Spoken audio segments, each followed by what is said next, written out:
Փաստաբան Ալեքսանդր Կոչուբաևին մեղադրանքի առաջադրվել դատավորի, դատախազի, քննիչի, օրինական ծառայողական կամ մասնագիտական գործունեության հետ կապված արատավորող, նրանց իրավունքներին եւ օրինական շահերին այլ վնաս պատճառող տեղեկություն հրապարակելու համար, հայտնում է քննչական կոմիտեն։ Կոչուբաևը ձերբակալվել է, ավելի վաղ նրա կուսակցական ընկեր Սևակ Խաչատրյանը կարծիք էր հայտնել, որ հնարավոր է ձերբակալության պատճառը նրա վերջին գրառումն է։ Ըստ իրավապաշտպան Ռուբեն Մելիքյանի մոտ 3 ժամ առաջ կոշտ գործողություններով են բերման ենթարկել փաստաբանին Բագրատ Սրբազանի եւ նրա 17 աջակիցների դատական նիստից հետո։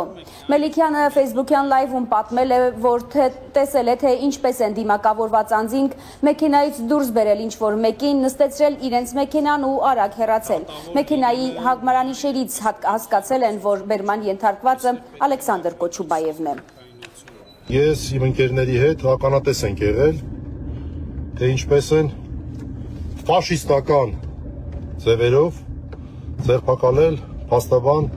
Ալեքսանդր Կոչուբաևին։ Դիմակավորված ինչ եք գալի ձերբակալման։ Ինչն է պատճառը դրան։ Այսինքն ում հետ գործ ունեք, տենց հանցավոր խմբի ղեկավարի հետ գործ ունեք, Ուսամա Բեն Լադենի հետ գործ ունեք։ Փաստաբանին տենց կձերբակալեն։ Սա նշանակում է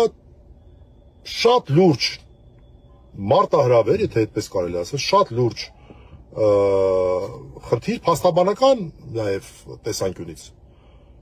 Անկախ դրանից, թե մենք այսպես միմյանց նկատմամբ տարբեր հարցերով համաձայնություն, անհամաձայնություն, կարող է ինչ-որ նիստերով հակադիր կողմերում լինենք կամ չգիտեմ, եւ այլն։ Բայց բոլորս փաստաբան ենք եւ մենք պահանջում ենք հարգանք մեր մասնագիտության նկատմամբ։